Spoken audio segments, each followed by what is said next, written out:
ఈ రోజుల్లో మనం ఎవరికి భయపడి బతకూడదండి, తగ్గి అసలు బతకూడదు. అలా ఉన్నామా మనల్ని బ్రతకనివ్వరు ప్రశాంతంగా, మనకి నచ్చినట్లు అసలు బతకనివ్వరు.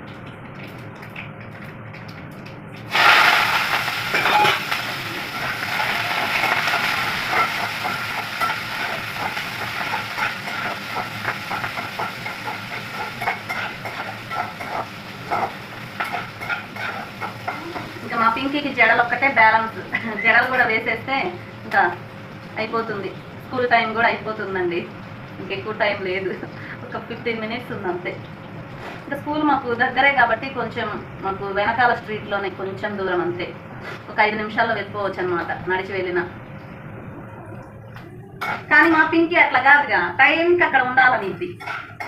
పోయినసారి చూసారో లేదో నేను ఒక వీడియో పెట్టాను, 5 నిమిషాలు లేట్ అయ్యిందండి అంతే. ఇంకా వెళ్ళనని చెప్పి కింద మూలుగుతా ఉంది. ఇంకా వాళ్ళ డాడీ ఒక్క అరుపు అరిచేసరికి సైలెంట్గా వెళ్ళిపోయింది.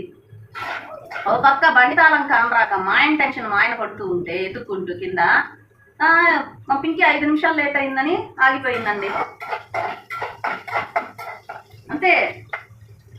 తండ్రి కరెక్ట్గా ఉండి కరెక్ట్గా ఒక్క అరుపు అరిచాడంటే చాలు, ఎవరికైనా భయం ఉండాల్సిందే. ఎంతైనా తల్లిదండ్రికి భయపడాలండి, విలువ ఇవ్వాలండి.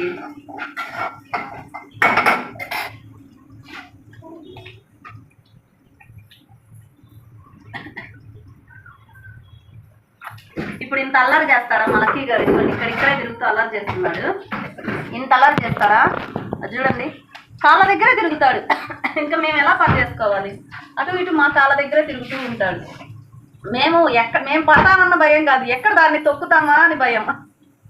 ఇదండి ఈ పిల్లులు, 2 పిల్లులు కాక అదొక పిల్లి తిరుగుతూ ఉంటుంది మా చుట్టే.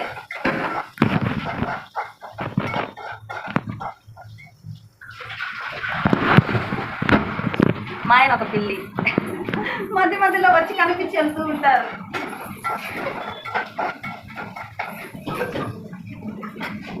అయిపోయింది తాలింపు.